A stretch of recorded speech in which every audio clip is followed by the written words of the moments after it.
Hola, ¿qué tal? Mucho gusto. Bienvenidos a todos a esta feria de la Alameda. Y la verdad es que esta es una charla a la que le tenía yo muchas ganas, no como presentadora, sino como amante de la novela gráfica y del cómic y de qué es lo que se está haciendo. Algunos de ustedes tendrán idea, si de pronto les hablo de una novela que fue muy exitosa hace muchos años, internacional, una novela gráfica de una mujer iraní que contaba su historia y qué era lo que había pasado en Irán. Esa novela se llama Persépolis, de Marianne Satrapi, y pues cimbró, digamos, el planeta por la forma en la que contaba su propia historia en un Irán en el que pasó de poder ponerse una minifalda a tener que usar velo y a verse acosada, ¿no? Y a partir de la llegada de esa novela a mí como lectora dije, chica, ¿quién más está haciendo eso? ¿Quién más me está contando? ¿Qué mujeres me están contando sus historias y dónde están, ¿no?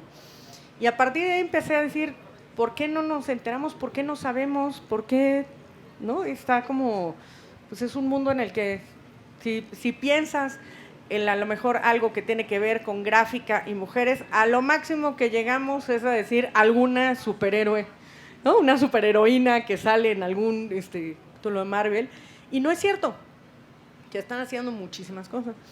Bueno, pues resulta que en medio de esto aparece en nuestras vidas de la Brigada Paralela en Libertad, Idalia Candelas, a la que les pido por favor un aplauso enorme, que se presente aquí con nosotros. La primera vez que logramos, ¿no?, estar juntas en un escenario después de varios años. Y de pronto viene y nos simbra a todos con este libro de A Solas, en el que de pronto pues nos planteamos esta idea, exactamente ese que trae la señora, que se ve que es fan, muchas gracias, qué bueno.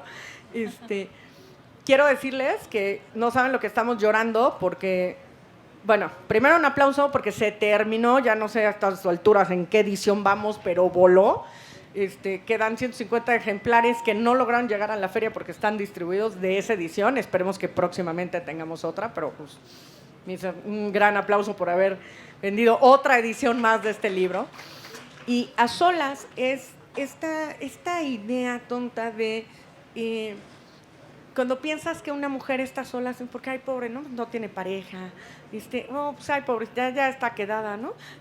Ay, pobre, yo decía, no, perdón, ¿en qué momento?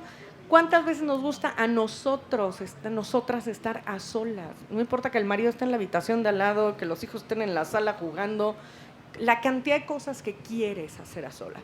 Y este libro es un gran reflejo de esto, en el que nos vamos a ver sumamente identificadas, no solo con el texto y con los dibujos, con las acuarelas que hace esta mujer, que son espectaculares. Y hablando con Idalia, yo de pronto decía, ¿por qué no es posible que no sepamos quién más está haciendo gráfica en este país? Así que, pues de entrada, cuéntame, ¿por qué de pronto dijiste, me voy a aventar a hacer un libro así? ¿Y quién más está haciendo esto en México? Pues primero, muchas gracias. Es para mí un honor estar aquí con este público en esta feria de la Alameda. Me pareció súper interesante que Marina me propusiera que habláramos acerca de esto y que comenzaras mencionando a la autora de Persépolis, que fue una novela gráfica, y que una novela gráfica en realidad es un cómic que está en un formato de libro, una novela que es autoconclusiva y que tuvo tanto éxito que se publicó en muchísimos países y que incluso se hizo una película animada. Claro, Exacto. ¿Y por qué pasó esto? Porque la autora nos cuenta su experiencia de algo que estaba viviendo, una situación cotidiana, su vida, cómo era, cómo se desenvolvía con su familia y cómo es que de pronto el régimen en su país cambia y le cambia toda su vida y cómo afecta eso. Lo interesante de esta obra es que las personas que yo entiendo que no todos saben que vemos tantas personas que hacemos cómic. Ayer que fui a la Universidad del Estado de México en Toluca con la Facultad de Arquitectura y Diseño, tuve oportunidad de platicar con algunos de los estudiantes y me decían, es que yo conozco mujeres que hacen cómic, Persépolis, yo leí Persépolis y entonces, ¿y a quién conoces de México? Y me dice, ¿hay mujeres en México que hagan cómic? O sea, yo acababa de dar la plática, ¿no? Por eso me parecía tan interesante que habláramos acerca de esto.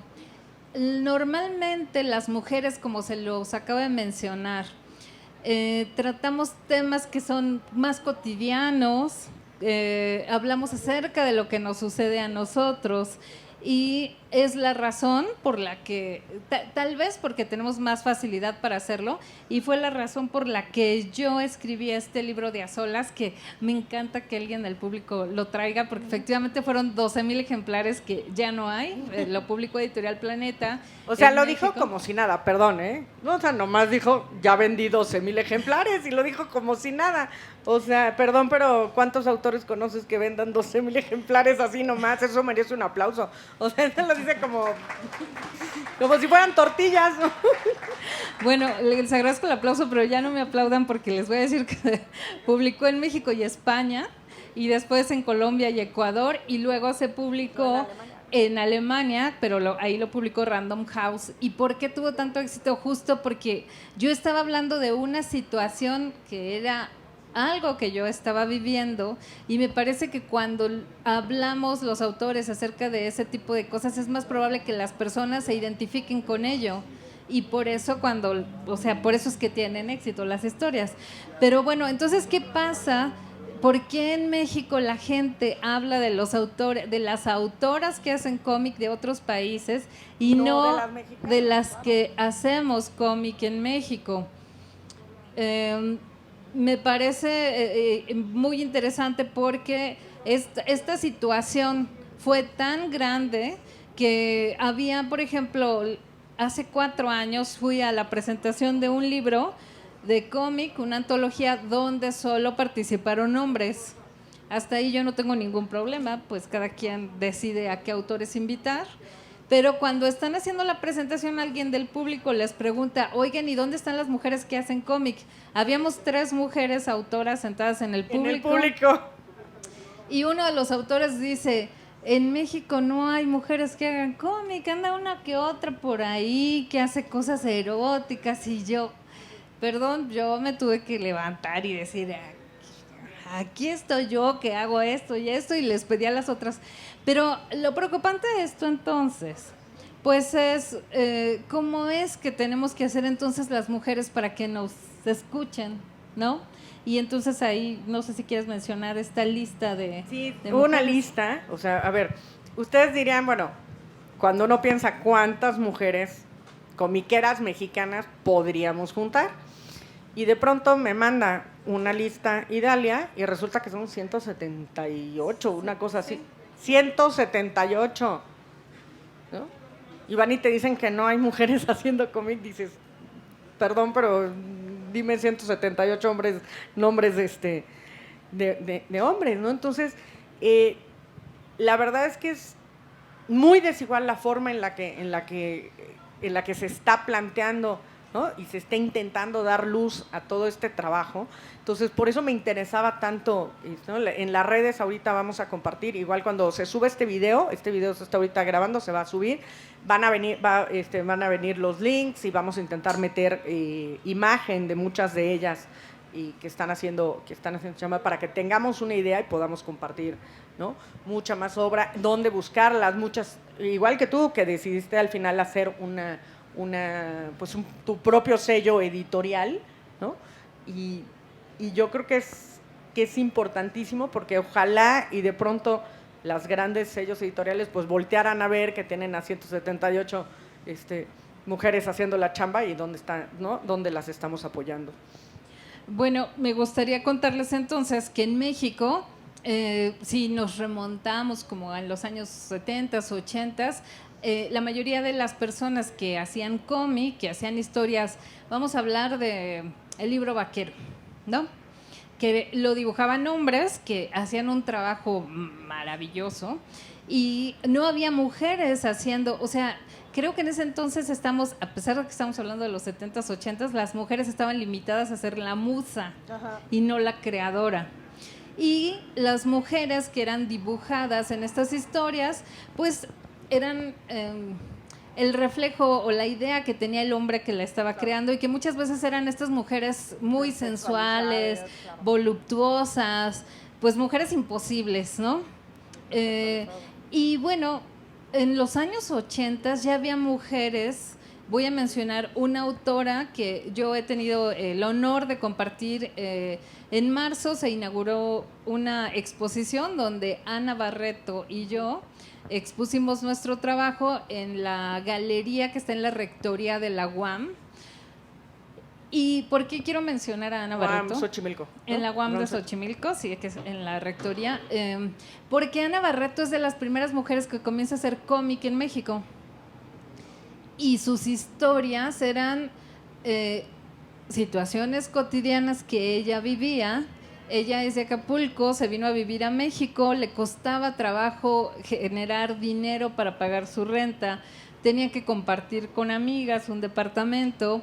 A veces el señor que les rentaba les pedía salir con ellas, las acosaba. A veces ella no se quería levantar porque tenía la menstruación y tenía cólicos y tenía el síndrome, claro. Y entonces ella dibujaba esas cosas que en ese momento me parece que podían ser a veces incómodas y mucha gente pues no las quería leer. Y lo que pasaba también es que a Ana la limitaban a pensar que ella pudiera hacer otra cosa que no fuera a hablar de pues esas situaciones que decían, a mí no me importa, yo no me identifico, etcétera. Entonces ha pasado mucho tiempo pasó mucho tiempo donde siguieron saliendo siempre publicaciones de las que los autores, los dibujantes eran hombres. Y aún cuando hace rato, es muy curioso, me metí a internet para buscar mujeres que hacen cómic o mujeres en el cómic, y decía las 10 mujeres más importantes en cómic, y yo decía, ahorita voy a ver las autoras, y en realidad era Capitana Marvel, la Mujer Maravilla, ¿no? Claro, entonces, personajes, ¿no? Personajes que fueron creados por hombres, ¿no? Entonces tenemos que hacer la página en donde sí estén, ¿no? Todas estas mujeres, ¿no? Una redirección por ahí tenemos algún hacker que tenga bien redireccionar a una página donde sí haya mujeres haciendo cómic, ¿no? Algo claro, así. Sí, porque buscan en Google mujeres haciendo cómic en México y aparecen las 10 mujeres más importantes y es ahí Capitana Marvel, la Mujer Maravilla, etcétera.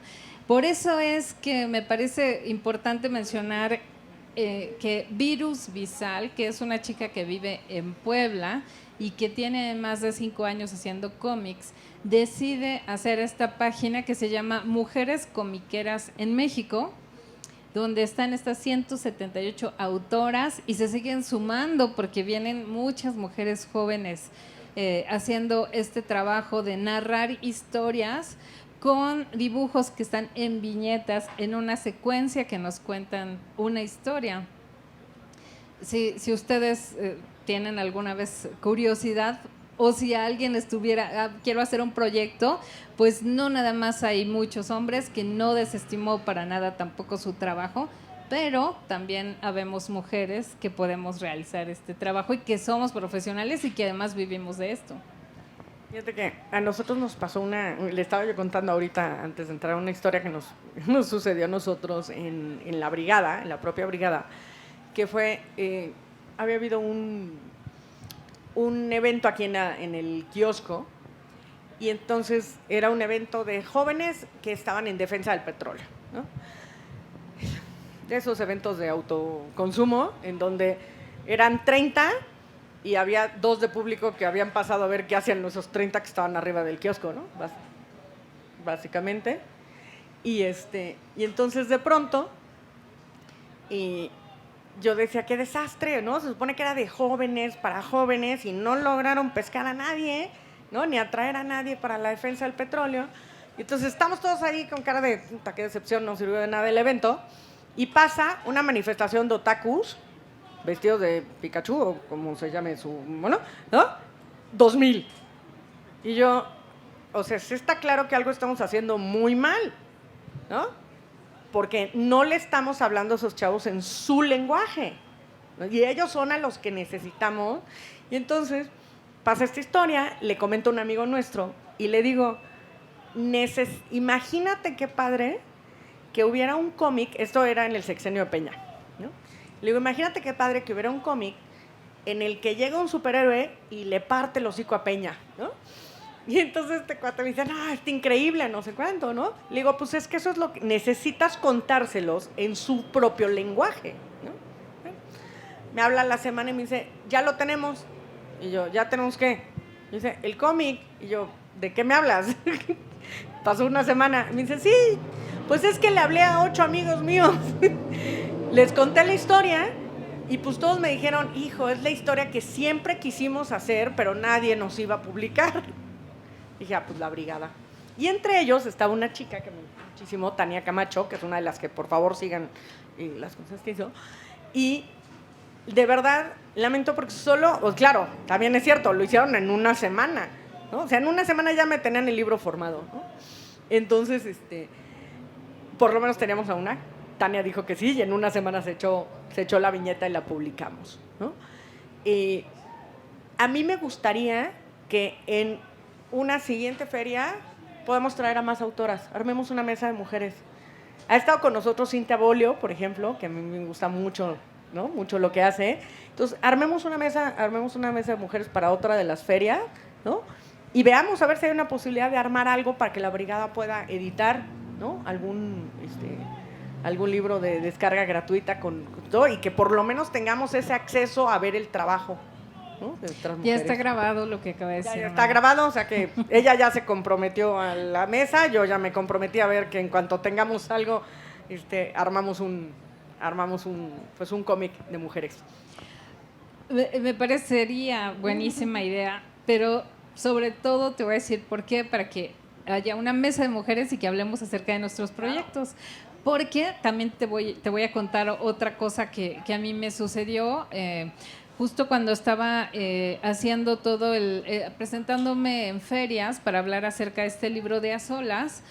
En la FIL de Guadalajara me convocan con una mesa con ilustradoras de otros países y que pues yo me sentía muy honrada por eso, ¿no? Y llegamos y antes de nosotras había una mesa de hombres donde ellos estaban hablando de sus proyectos y cuando entramos nosotras, la moderadora solo nos hacía preguntas acerca de si nos habíamos sentido discriminadas por ser mujeres, en lugar de pedirnos que habláramos acerca de nuestro trabajo, ¿no? Entonces ya solo eso era una discriminación. Justo entonces lo que me empezó a suceder a mí con este libro de A Solas, que hablaba, en la portada tiene mujeres, y que una mujer, y que en el interior tiene mujeres dibujadas, me empiezan a catalogar como una autora feminista. Por supuesto que si me preguntan que si soy feminista, pues soy feminista, ¿no? Pero entonces me hablaban para decirme, oye, nos recomendaron, te recomendaron como una ilustradora feminista y queremos ver si puedes trabajar en este proyecto. Ah, pues claro, ¿no? Pero no hay pago porque como eres feminista, pues queremos que apoyes la causa. Y entonces yo me puse a pensar, ¿y por qué? ¿Cuántos hombres les hacen lo mismo, no? Ajá, ¿no? O sea, oye, ¿quieres participar en un cómic de luchadores? Te vamos a pagar tanto, ¿no? Oye, ¿quieres trabajar en este cómic feminista? Pero como eres feminista, pues apoya nuestra causa. Y sinceramente yo dejé de participar en esos proyectos y les voy a decir por qué. Porque me estaban encasillando y cuando había proyectos de otro tipo, a mí no me hablaban. Otras historias. Incluso me hablaron alguna vez para decirme, oye, necesitamos personas que, necesitamos autores, un autor hombre que esté especializado en este tema para un proyecto para Marvel. Ajá. Y para Disney. Y le dije, pues déjame pensar quién conozco. Y yo me quedé pensando, ¿por qué están pidiendo un nombre? ¿Y por qué no me dijeron a mí que si lo podía hacer? No le digan a nadie, yo no era la experta en el tema, pero les dije, oye, pero yo ¿por qué no puedo postularme? Ajá. O sea, yo me quiero postular y ¿sabes el tema? Yo, por supuesto, ¿no? Me quedé y yo hice el proyecto y se acaba de publicar, ya salió en Disney Channel, no le digan a nadie, por esa favor. No me la sabía. Pero si yo no hubiera dicho, oye, ¿por qué yo no? O sea, ¿por qué no estás pidiendo que una mujer pudiera ser capaz de hacerlo? Entonces, yo no quiero que esto se convierta como en, ay, soy mujer y estoy muy triste y lloro, ¿no? O sea, no es así. Lo que quiero es que ustedes conozcan lo que las mujeres que estamos haciendo cómic en México somos capaces de hacer. No, pero, a ver, pero además es que es, digo, porque es como, eres pintor o eres pintora. Así, aquí a Paco, digo, o sea, vean las ilustraciones que hace, hacen unas acuarelas increíbles. Pues ahora que resulta que si haces acuarelas de mujeres, ¿no sabes pintar un hombre o cómo? ¿No? O sea, ¿en qué momento perdiste tu habilidad, ¿no? Como pintora y como narradora, ¿no? Y es muy terrible porque, o sea, yo me alegro que hayas dicho, no le voy a entrar a estos proyectos porque empezaste a contar otras historias y también fue un súper reto para ti, ¿no? O sea, y esta parte de a lo que yo como habíamos quedado como periodismo gráfico, ¿no? Fue súper interesante, ¿no? Y yo creo que también fue como de, y ahora yo cómo me planto a contar, para los que no tienen una idea, cuando les digo periodismo gráfico, es, imagínate que me vas a contar un suceso de desaparecidos, pero en vez de contármelo con periodismo tal cual o con una fotografía, me lo vas a contar con viñetas dibujadas cada una. Yo no sé si ustedes tienen una idea, pero hace muchos años le oí a otra autora, Phoebe Glockner, una autora americana, también muy buena, que hacía igual viñetas, decía, yo no puedo, lo contrario de lo que haces tú, decía, yo no puedo dibujarlo porque es tan violento, tengo que pasar tanto tiempo pensando en la imagen que estoy dibujando, que es agotador, ¿no? Porque no es el clic de una cámara de un segundo, el militar pegándole a la mujer, ¿no? Son horas de estar en tu cabeza viendo esa imagen, ¿no? Decía Phoebe, decía, no puedo, yo tengo que usar fotografías porque no puedo pasarme tanto tiempo con esa imagen. Y eso es el trabajo que tú empezaste a realizar, ¿no? Pues sí, porque justo cuando fui especialista en algo que no era especialista, pues como profesional que se dedica a hacer cómics, no basta con que yo sepa dibujar o que se me ocurra hacer una historia, sino que yo tuve que estudiar metodología de investigación. Claro. Y fue justo, yo creo que las cosas se fueron acomodando. Justo me llaman de una revista que se llama El Chamuco y los hijos del Averno para decirme que iba a salir una edición que era para marzo y que querían que participaran más mujeres que se dedican a hacer cómics. Y es la primera vez que yo hago un cómic donde estoy contando una historia que en realidad era algo muy sencillo y contar acerca de cómo vivimos las mujeres en México, que pues a veces salimos en la mañana y no sabemos si vamos a regresar por la noche a nuestra casa con todo lo que está sucediendo de violencia para las mujeres. Y me aceptan, ¿no? Me lo aceptan, me lo publican y me gustó mucho. Y hago un siguiente cómic donde en realidad yo lo único que hice fue dar mi opinión acerca de algo que estaba sucediendo en México y me lo echan para atrás. No me lo publicaron. Y fue un golpe a mi ego porque dije, O sea, yo que ya publiqué en Alemania y en España y el chamuco me rechazó mi cómic. Y lo que me dijeron fue, pues es que, ¿sabes? O sea, el periodismo tiene que tener fuentes, tienes que hacer entrevistas, tienes que explicarle a las personas de dónde sacaste la información. Entonces yo tenía dos caminos, o enojarme con ellos y decir no quiero saber más de ustedes, o aprender a hacer el trabajo. Y entonces yo me empeñé en aprender a hacer cómic periodismo, que quiero decirles que Marina, yo le conté que a veces llego con las personas a hacerles entrevistas y le digo, es que para un cómic, y ya no me vuelven a contestar nunca más porque dicen cómic, eso no tiene seriedad. Y Marina me dijo, di que es decir cómic periodismo, para que ubiquen lo que estás periodismo hablando. Gráfico. Periodismo gráfico, ¿no? Es claro. que qué tontería, pero o sea, imagínate que les dices, hago cómic, y entonces ya te ponen en la lista de, eso es de tercero y para niños, ¿no? Porque pues como que los adultos no leen Memín Pingüín, ¿no? Y dices, como, ¿por qué? Dice, qué tontería que tengas que cambiar el lenguaje de esa manera, ¿no? Y tengas que decir, ¿no? Periodismo gráfico. Madre santa, esto está solito. Claro, porque... Bueno, no le gusta el yo creo. ¿No? Entonces, ¿qué? O sea, ¿cómo hasta en el propio lenguaje discriminamos sin tener idea de qué estamos hablando? ¿No? O sea, yo quiero decir, las últimos... Ya me desmentirá mi marido que se acaba de mover de aquí. Uno, ¿qué se les antoja? Las últimas 50 libros que hemos comprado, José, 100 libros han sido novelas gráficas. Fácil, 100 libros. Los últimos 100 libros que he comprado tienen que ver con novela gráfica. ¿Por qué? Porque me parece que en este momento, en el mundo, me están contando lo que está sucediendo de mejor manera a través de una novela gráfica que a lo mejor a través de un texto de ensayo o a través de un libro de periodismo o a través de una novela en sí, ¿no? Entonces, es increíble cómo desechamos, ¿no? Porque, no, pues si le digo comiquera ya no me pela, ¿no? Entonces, pues la señora tuvo que cambiar el lenguaje y decir, hago periodismo gráfico. Así es. Y bueno, entonces lo que yo tuve que hacer fue, pues hacer un esfuerzo adicional para que la gente que me contrataba entendiera que yo no solo iba a hablar acerca de situaciones que me habían sucedido a mí, que no iba a hablar acerca de lo bonito que es disfrutarse a sí mismo, o hablar acerca de un personaje que le rompieron el corazón, sino que yo podía hacer un cómic hablando acerca de la crisis forense en México, ¿sí?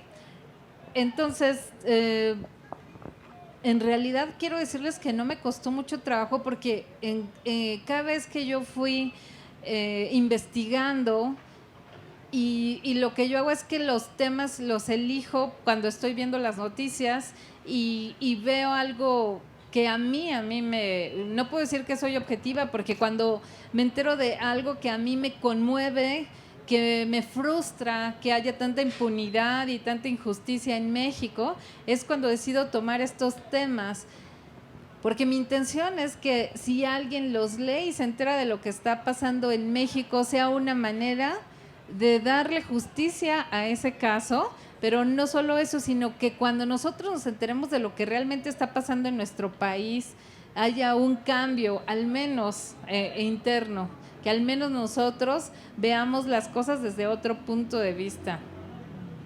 Y todos estos temas que yo empecé a tomar, que ahora sí hago una investigación, me presento a hacer entrevistas, estar en la comisión de la CNDH cuando fue tomada, y que los medios normalmente decían las feminazis tomaron las instalaciones de la CNDH.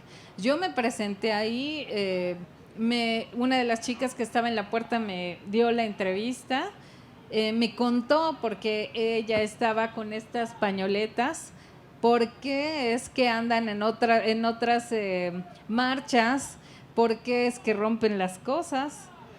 Y cuando la terminé de escuchar, que fue muy respetuosa con ella, me llevó con otra señora que estaban también, ellas estaban como acampando en la banqueta, y esta señora me contó que venía de Guerrero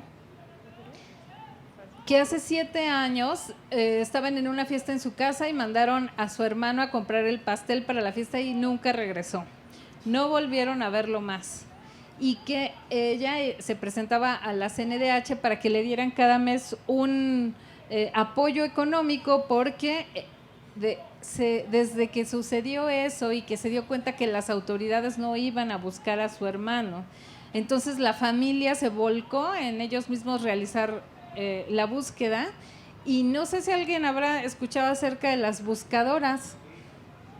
Son las mujeres en México que con sus propios recursos están buscando a sus familiares y que no solamente encuentran a sus hijos, a sus esposos, sino que encuentran a familias de otras personas, de otras familias, porque cuando ocurren esas situaciones, los afectados no solamente son los desaparecidos, sino las familias de estas personas. ¿Y por qué estaba ahí en la toma de la CNDH? Pues tengo 7 años buscando a mi hermano, ¿no? Entonces, ¿estás bien? Ok. Cada vez que como me gané la confianza de estas personas, me dejaron entrar a las instalaciones y ahí fui encontrando a todas estas mujeres que me contaban historias diferentes, porque no todo tenía que ver con desaparecidos. Había mamás de mujeres víctimas de feminicidio, señoras que vivían, digamos, con su familia, que estaban acostumbradas a estar en su casa, que hacían la comida, que eran amas de casa, tal vez trabajaban, y que cuando son víctimas de estas desgracias, tiene que cambiar toda su vida, que son mujeres que se tienen que convertir en personas que pueden hablar frente a la prensa y que tengan bien estructurado lo que quieren pedir a la justicia, y de que desgraciadamente todo eso llega porque después de hablar con las autoridades y que no les escuchen, ¿todo bien? Ya. Que no las escuchan, entonces ellas terminan entendiendo que tienen que tener bien estructurado su discurso y que si no se mueven ellas para encontrar a sus familiares, eso no va a suceder, que si no son ellas las que buscan justicia para encontrar al feminicida de su hija, pues entonces eso no va a pasar. Y entonces cuando yo empiezo a construir estas historias, cuando me parece muy interesante lo que mencionaste al principio de esta artista que no quería dibujar esas cosas, pues por supuesto yo trato de ser muy cuidadosa cuando estoy hablando acerca de un asesinato, de un feminicidio. Jamás yo dibujo ese tipo de escenas. Yo utilizo muchas metáforas visuales cuando estoy refiriéndome acerca de esas situaciones, pero sí debo de reconocer que cuando yo hago las investigaciones, hago el guión, el storyboard y ya lo dibujo para que sea publicado, una semana incluso escucho chismes de espectáculos, porque no quiero olvidarme, quiero olvidarme de todo eso, pero después regreso así con, pues no quiero decir, como, sí, quiero decir que con pasión, ¿saben? Porque yo lo que quiero es que las personas se enteren de todas estas situaciones que hay en México, y sobre todo que ahorita ustedes se enteren que las mujeres que hacemos cómic en México no solamente hablamos de nuestros corazones rotos o que si tenemos cólicos, sino que podemos hacer trabajos que son muy profesionales. A ver, si algo me gusta de la chamba de Idalia es el respeto, ¿sí? Que de pronto se dice bien fácil y uno piensa que pues todos los periodistas lo tienen, no, es el de pronto decir periodismo, ya crees que, ¿no? Que todos son iguales. Bueno, si algo hemos demostrado en este país es que tenemos una cantidad de chayoteros que no tienen ni idea de lo que es el respeto. Y hace poco, Idalia y yo compartimos un taller con la Snow Apple House, que es un colectivo holandés en el que fue un taller que se hizo en enero con varias escritoras de varios países. Y entre ellos las cosas que se hizo con estas escritoras, se hizo una charla con este colectivo de las Siempre Vivas, este grupo de madres de mujeres desaparecidas. Y una de las historias que nos contaba una de las madres era de una periodista Saskia Niño de Rivera, que había entrevistado a esta madre que contaba de una manera bastante desgarradora la historia de cómo habían asesinado a su hija, y que cuando sale el libro de Saskia era un verdadero insulto para ella y para todas las madres que entrevistó. Para que tengan una idea, era un libro así de gordo y un pedacito así era la historia de las madres. Todo lo demás era hablar con el feminicida y darle voz al asesino, ¿no? Y si algo puedo resaltar de la chamba que hace Idalia, es que es exactamente lo contrario, que es buscar cómo contar de la manera más respetuosa, ¿sí?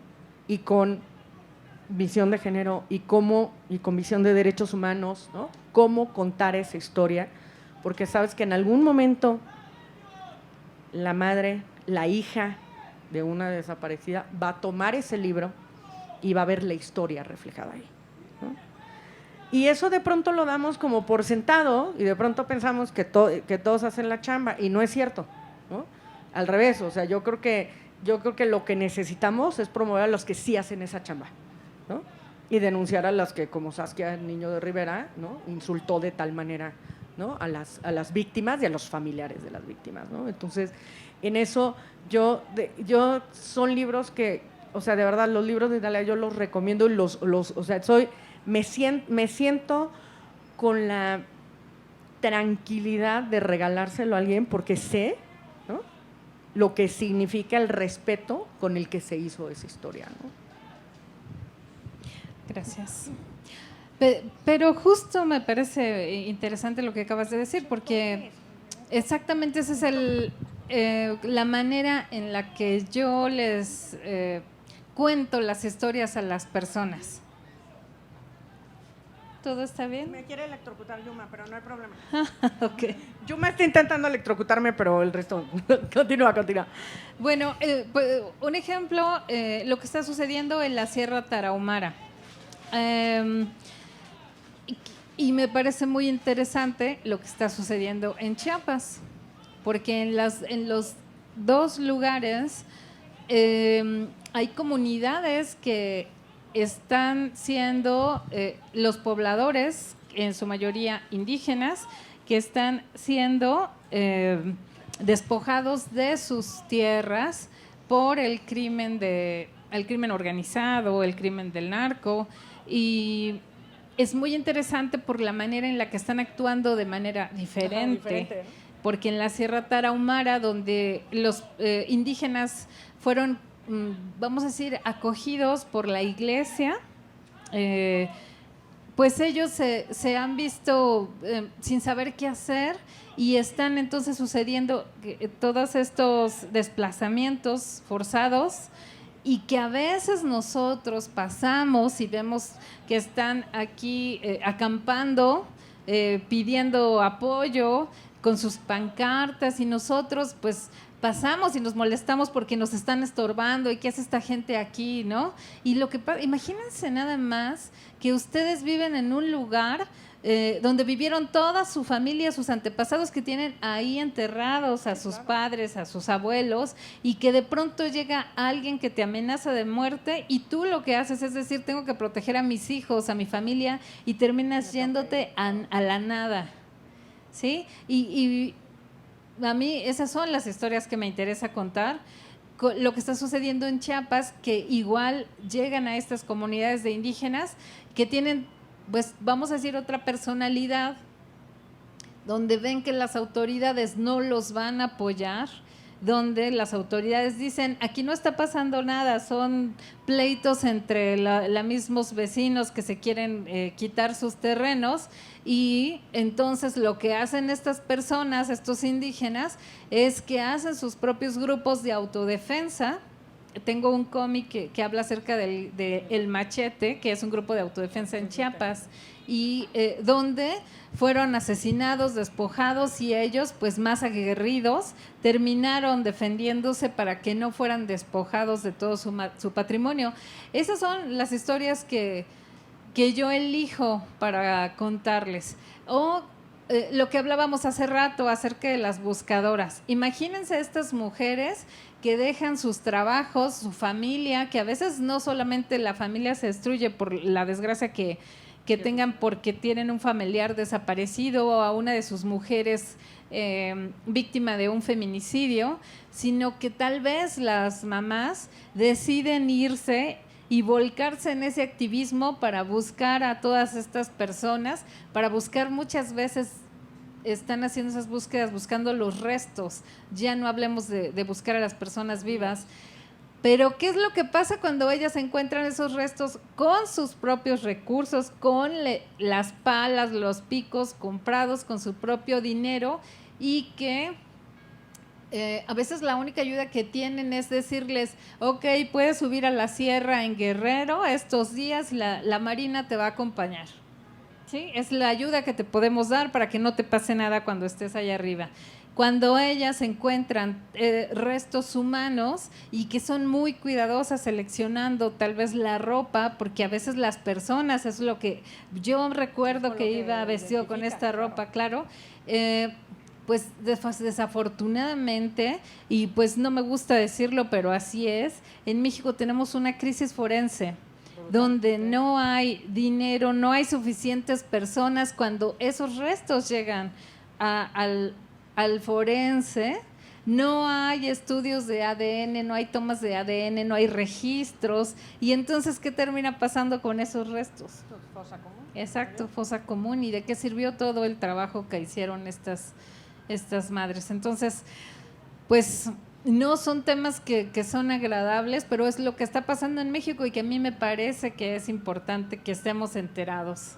Y pues es parte de esta compilación, de este libro que está aquí, que es El Centro de Algún Lugar, donde Augusto Mora, que es un gran autor de cómics en México, que él sí, le reconozco que él tiene mucho tiempo haciendo este tipo de trabajo, decidimos hacer esta compilación de cómic periodismo. Esto que está hablando Idalia de las madres buscadoras, en nuestro canal de YouTube de Para Leer en Libertad, pueden buscar una charla que tuvimos con madres buscadoras de Sonora, Guanajuato, Sinaloa y no me acuerdo dónde era la cuarta, que vinieron a la Feria del Libro El Zócalo, estuvieron con nosotros compartiendo sus historias de vida, y una de las cosas que pedían, o sea, porque al final cuando terminó le dije, a ver, esta charla, más allá de que nosotros las invitemos a una feria del libro, que es un lugar al que normalmente no irían estas mujeres, les dije, nosotros no queremos nada de ustedes excepto poder ayudarlas, el que estén ahí en esa feria, que la gente se entere de su historia, pero más allá de que se enteren de su historia, ¿cómo les podemos echar la mano? Y de pronto nos voltearon y nos decían, necesitamos forenses. O sea, una de ellas decía, yo soy maestra de kinder, díganme yo qué sé de ciencia forense, lo que he tenido que aprender porque desaparecieron a mi hija y tengo que buscarla, ¿no? Entonces, alumnos de ciencias forense decían, por favor, háganles un manual de cómo buscar un desaparecido y súbanlo a la red. Una cosa que puede ser así de sencilla les puede solucionar muchísima información a estas mujeres que no tienen conocimiento, que no tendrían que estar haciendo esa chamba, ¿no? Pero que van a hacerla y que van a seguir rascando con tenedores y con palos, y que van a aprender que cada vez que meten un palo en una fosa tienen que sacar el palo y tienen que olerlo para tener una idea, y que tienen que identificar diferentes olores para saber si lo que había allá abajo era un zorrillo muerto, ¿no? O podía haber un cadáver, ¿no? Entonces, de verdad, o sea, alumnos, piensen de pronto en que una cosa tan sencilla como poner tus propios conocimientos, tus apuntes de la escuela en orden y subirlo en un PDF a la red y ponerlo gratuito para estas mujeres, puede ser la diferencia que ellas tengan una opción de información, ¿no? Entonces eso lo pueden ver en nuestra charla de la Brigada para Leer en Libertad. Y bueno, o sea, mi problema es que cuando hablo de esto me apasiono y entonces se me olvidó que estábamos hablando de las mujeres del cómic. Que hacemos Por eso como que se junta conmigo, ¿verdad? Que también se me va la onda y acabo hablando de otra cosa. Pero me parece que ha sido un buen ejemplo acerca de cómo las mujeres no solamente creamos historias de amor y la capacidad que tenemos para hablar acerca de cualquier tema. Entonces, por eso lo vuelvo a repetir cuando Marina me dijo hablemos acerca de esto. De verdad, si alguien está interesado, busquen así en internet Virus Visal, lista de comiqueras en México, y entonces se van a dar cuenta de todas estas mujeres que incluso su trabajo ha sido reconocido para publicarse en otros países, y bueno, que a veces es como un poco triste que sean más reconocidas en otro lugar que aquí en México. Por eso nos parecía muy importante que ustedes supieran lo que estamos haciendo, que hay personas haciendo cómic que no solamente habla de superhéroes y que Exacto. No solamente son hombres, sino que también habemos muchas mujeres haciendo este trabajo como profesionales. Antes de abrir, si quieren abrimos micrófono al público, pero antes de abrir quería contarles una cosa. Cuando nosotros decidimos apoyar a autores independientes que tienen sus propios sellos, es, entre otras cosas, es por la posibilidad de que vendan su propia obra. Y para que se den una idea, cuando tú en una editorial comercial, ¿no?, tú tienes un libro de 100 pesos, ¿no?, es lo que le cuesta, digamos, al público, precio, salió tu libro de 100 pesos. Si tú tienes un gran contrato y eso lo tienen 5 en México, ¿cuánto creen que se llevan de esos 100 pesos un autor? ¿No? Pero le estoy hablando de 5 personas, deben de tener un contrato así. 15 pesos. De los 100 pesos que costó el libro, 15 se lleva el autor, teniendo un súper contrato con una editorial. Entonces, por eso nos interesa tanto promover sellos independientes, ¿no? O sea, los 200 pesos que cuesta cualquiera de los libros que ven aquí, le va a llegar directo a la autora. No hay un intermediario, ¿no? Entonces, sabemos que es un esfuerzo, pero yo creo que es, ¿no?, para todos, yo creo que es mejor pensar que le estás dando 200 pesos directo a la autora a que saber que de los 100 pesos que te costó, le van a, si le fue de maravilla, tiene un megacontrato, le dan 15. Si no, pues a lo mejor te han de estar dando 8, 7, si te va bien. 7 pesos de un libro que cuesta 100. ¿No? Entonces, bueno, para que lo sepan, cualquiera de los libros que tenemos aquí, que va a estar firmando Idalia en esa mesa, cuestan 200 pesos. Y ahora sí, si les parece, abrimos a preguntas. Cualquiera que tenga preguntas y se acerca a este micro, vénganse para acá. Adelante. Animamos a las compañeras, animamos a los compañeras, anímense, anímense. Yo veo puro hombre levantándose y no veo mujeres diciendo voy a tomar el micrófono. Dejen unos minutitos a ver si se animan las compañeras. 3 mujeres, 3 hombres, no veo ninguna mujer, órale. Dejen unos minutitos, Vamos a esperar a ver si tenemos alguna. Nada, ninguna compañera que se anime. Sí, ven, acércala aquí, listo. Adelante. A la escritora, muy buenas noches. Mi pregunta, bueno, ayer una protesta feminista se acercó estaban gritando que las habían reprimido. Cuando me acerco a grabar a una, estaba gritando que las había reprimido el gobierno la policía del Estado de México, y le dije, ¿y por qué no vas a protestar al Estado de México? Mi pregunta es, ¿por qué hay feministas que atacan al gobierno de Claudia Sheinbaum cuando hay gobiernos que ni se les toca ni con el pétalo de una rosa, como por ejemplo el gobierno de Alfredo del Mazo, el gobierno de Diego Sinoé, Samuel García, y puedo seguir con los que están gobernando estados de oposición? Tampoco se toca la Suprema Corte, que la Suprema Corte es... Esa es mi pregunta. ¿Cómo te llamas? Me llamo Pedro. Ay, qué bonito nombre. Pedro, perdón, para los que no lo sepan, Pedro tiene un canal de YouTube que nos echa la mano siempre. Sí. que se llama De Nesa para el Mundo. Pa'l mundo. Por favor, síganlo, Gracias. porque siempre viene a todas nuestras ferias e intenta subir material de Sí, nuestras sí, ferias sí. a su canal. Pues mi querido Pedro, gracias por ser la primera persona que pregunta, pero francamente creo que se lo tendrías que preguntar a ellas. Exacto. Yo te voy a decir una cosa. Yo he asistido a pocas marchas por otras situaciones y tendría que preguntar por qué. Creo que lo que hacemos las mujeres cuando salimos a marchar, pues es para que se nos escuche, pero ten por seguro que la mayoría de las víctimas de feminicidio van a todas las instancias que acabas de mencionar. Lo comenté durante la charla, se inauguró una exposición donde en la galería que está en la rectoría de la UAM, que es una galería importante, y me pidieron que yo interviniera un muro, así que yo decidí hacer un mural en honor a Diana Velázquez, que fue víctima de feminicidio hace 7 años.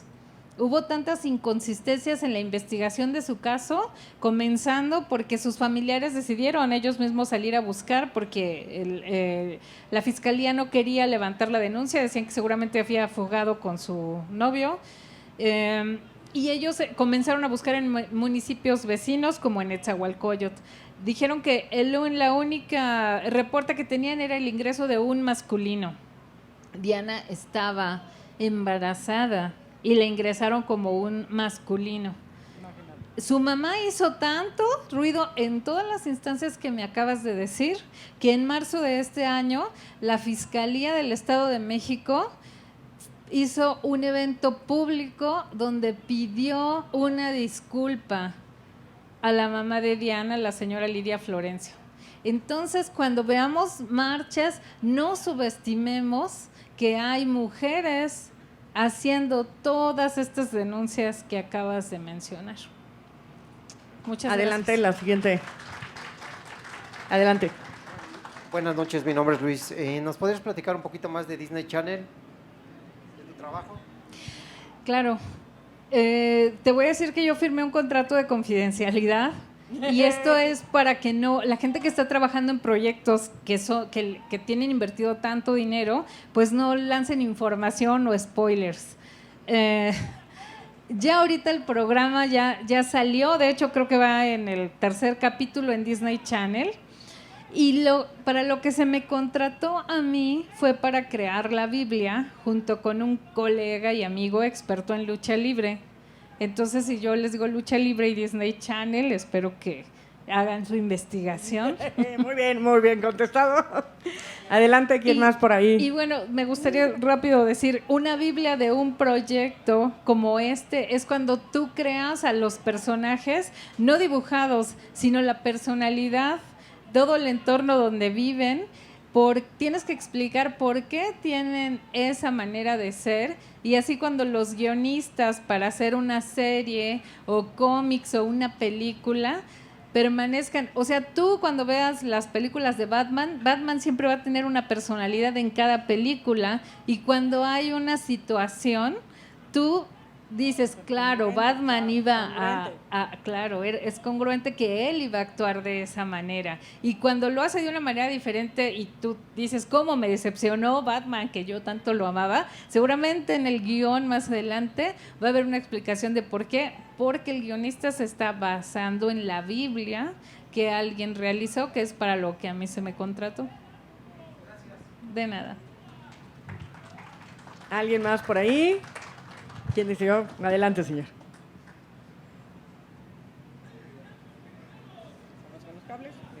Cuidado con los cables. Adelante. Buenas noches. Mucho gusto en saludarla. Mucho gusto en saludarla y gusto de verla. Igualmente.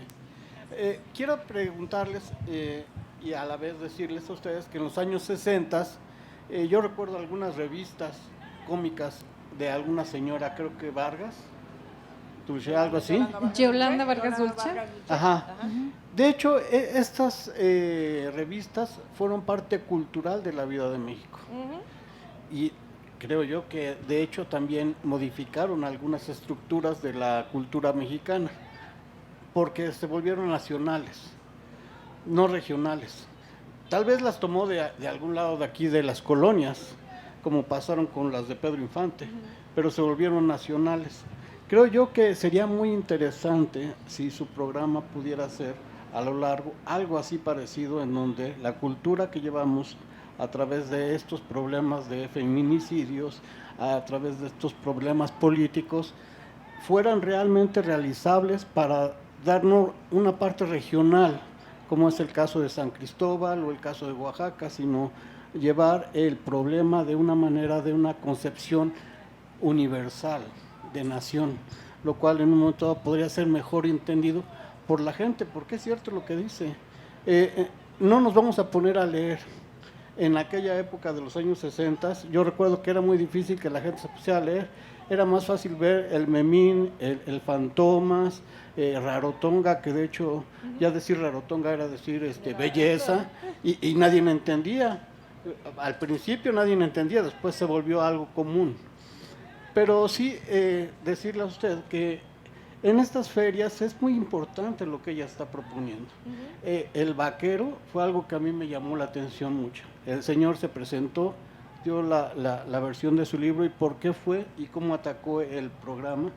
Teníamos en aquel entonces a Isaac, a varios editorialistas que fueron censurados en su momento, porque no podían poner esas imágenes de las mujeres, y Hermelinda Linda, y todo fue una degradación, que lo único que hizo fue mostrar que sí había interés del público, porque lo seguían comprando, y mucha gente sigue comprando el vaquero.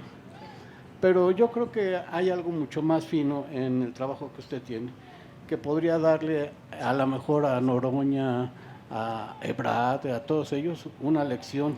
A ver si entienden ellos del feminismo. Joven.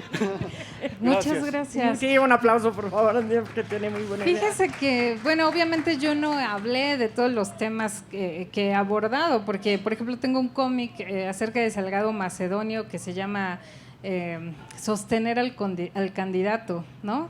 Y que, bueno, no lo voy a mencionar aquí, pero... Ya con el título quedó claro, ¿verdad? Título, nos quedó muy claro. Exacto, está grabado. La mayoría de los cómics que yo publico se publican en... Ya entendí, nos estamos electrocutando con las sillas. ¿Electrocutando con las sillas? La mayoría de los cómics que yo publico se salen a nivel nacional en la revista El Chamuco y Los Hijos del Averno, que se puede encontrar en cualquier puesto de periódicos, cuesta 30 pesos.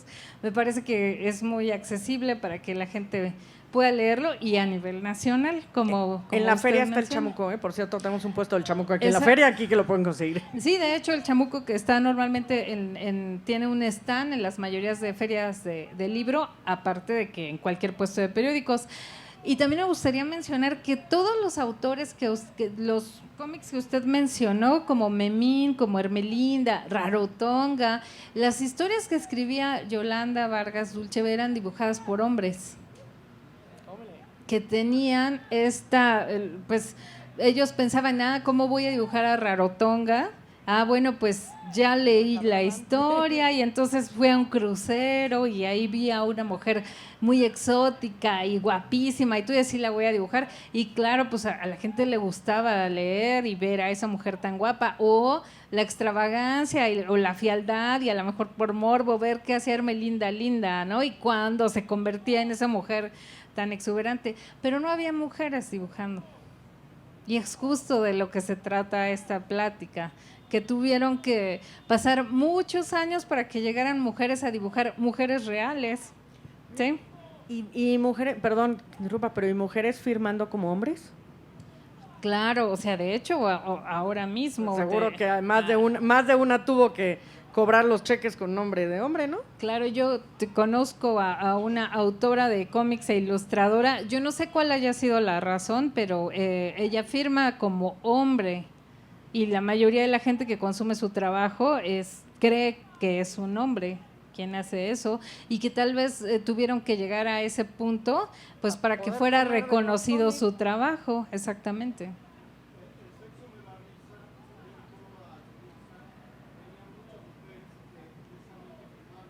Que firman como hombre. Sí, sí, no, y en todos lados. Para desgracia de todos. Así es, pues era más...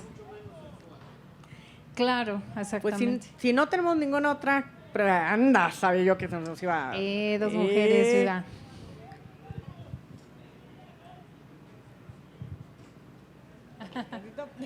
Ahí está, lista. Espérame que llegue aquí nuestro Flor. ¿Ya? Lista. Mi pregunta es, ¿por qué si en México había una buena tradición gráfica, por qué crees que actualmente no es tan reconocida o valorada? Sí, por ejemplo, en la gráfica con Posada, siento que había una tradición gráfica que actualmente la valoramos, pero los artistas actuales que hacen pues cómics o novelas realmente no son tan valorados ni tan conocidos. Entonces me gustaría saber por qué crees tú o tu punto de vista de por qué si antes tenemos esa tradición actualmente no es tan reconocida. Yo creo que las cosas han ido evolucionando. Yo que comencé apenas hace 7 años a dedicarme a esto, esa es otra historia. Te puedo decir que había pocas editoriales que le apostaran al cómic o a la novela gráfica en México, porque yo en ese tiempo ya había descubierto muchísima gente en España, en Francia, que estaban publicando hombres y mujeres con novela gráfica. Y yo creo que cada vez hay más, de verdad, o sea, tan solo aquí en el stand de la brigada puedes ir a ver la cantidad de novela gráfica que hay, y pienso que eso es algo que se ha ido logrando con los años. Y me gustaría aquí mencionar este formato de fanzine, que también podríamos pensar que es algo que se acabó y que al contrario ha tenido una fuerza. Hay cada vez más eventos de fanzine en México, y que ahí es bien curioso que la mayoría de los autores son mujeres. Entonces creo que más bien tal vez falta difusión para que las personas sepan que cada vez hay más autores haciendo eso. Espera, déjame echarme un anuncio a eso que estás diciendo. El Fondo de Cultura Económica tiene una serie que ayer se presentó, uno de los libros, en el que además Idalia está a punto de ser autora y de terminar, yo no sé cómo vas, pero bueno, yo digo de terminar o de empezar, pero bueno, va a ser autora. Esta serie que se llama Vientos del Pueblo. Y es una serie de pequeños libros que van de los 8 pesos a los 20 pesos, los más caros, y que por primera vez se les está dando crédito a los ilustradores en portada, ¿no? A la par que a los escritores, ¿no? Y que son libros que están teniendo un tiraje de 40,000 ejemplares, ¿no? Entonces creo que sí se está revalorando. Ojalá y todo el resto de las editoriales apuesten, ¿no? Apuesten de esa manera. Pero sí vean porque son libros en donde no es esta sensación de decir, bueno, tengo un cuento con algunas ilustraciones, ¿no? Hay algunos que de verdad prácticamente te estás llevando un cuento y un libro de ilustraciones, ¿no? En conjunto de manera maravillosa. Perdón. La otra era pedir una recomendación, porque yo el único que conozco que hace como novela gráfica periodística es Joe Sacco, ¿no? Sí, ajá. Entonces me gustaría conocer otro tipo de autoras. Que haga cómic periodismo, aquí está mi libro. Aquí tienes compilación. este merengue. ¿Este merengue? Aprovecho. Déjame pensar, ¿quién más hace? Si tú de verdad ver, José, ¿tú ve qué a le un sabes? puesto de periódicos y pregunta El chamuco y los hijos del Averno, Sí, exacto. ahí hay Beatrix, Ana exacto. Karenina, Cintia Bolio, hay un montón de mujeres haciendo cómic periodismo, y hombres como Chelo, como Augusto Mora. Yo te recomendaría que comenzaras por ahí, y ya seguramente que si lo googleas también, pero ahora mismo se me ocurre de cómic periodismo Susana Escobar, que tiene un libro buenísimo que se llama Cristóbal el Brujo. pero yo, o sea, pues sí te voy a recomendar a mis colegas del Chamuco que están haciendo mucho trabajo, no solo para esa revista, sino que también publican en otros medios. Ok, gracias. Listo. Adelante. Buenas noches y gracias. Yo quiero decir que el cómic más bonito que yo he leído, lo compré en una de estas ferias y fue, bueno, lo conservo con mucho afecto, es La vida de Sor Juana, en muñequitos.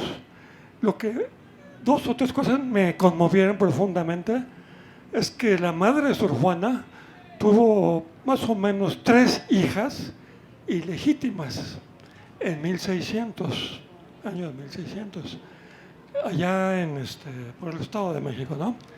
Y entonces el abuelo de Sor Juana, o sea, el padre de la madre de Sor Juana, tranquilamente se dedicó a cuidar a sus nietas. Él murió cuando tenía Sor Juana 8 años. Entonces, para las feministas que critican la familia patriarcal, el señor abuelo de Sor Juana, tranquilo, pero no nada más eso. La madre de Sor Juana tuvo esas 3 hijas ilegítimas con un personaje español, ¿no? Ramírez de Santillana, no me acuerdo. Pero después tuvo otros hijos también ilegítimamente con otro personaje. Eso en 1600. Familia patriarcal. Entonces, no todas las familias patriarcales son criticables. Yo no entiendo el concepto de crítica hacia la familia patriarcal. Y este ejemplo para mí es valioso. Muchas gracias. Muchísimas Gracias a gracias. Muchas gracias a todos. De verdad, muchas gracias, Idalia, por estar en esta feria con nosotros. Alguien está haciendo la mano, no sé. Adelante. Ya estaba formado. Exacto, adelante, Se me joven. colaron. No dejes que se te cuelen, compañero. Adelante. Buenas noches.